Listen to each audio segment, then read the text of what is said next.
Hi mga bed. So yon, itatry natin. Ito, Nature. Yan.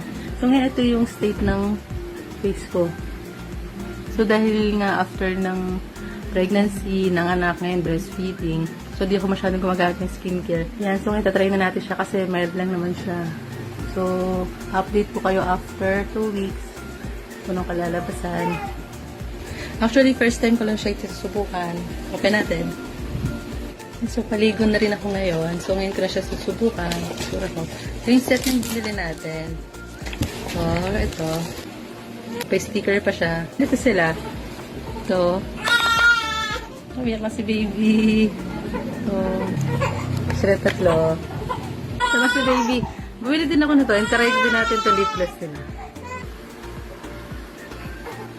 Oo, mukhang hindi pa ako makakaligo, umiyak na. So, balik ako na after 2 weeks kung maganda ba to. So, ito nalagay ko na yung nakakapaghilamos na ako, toner, tsaka yung serum. So, yan yun siya.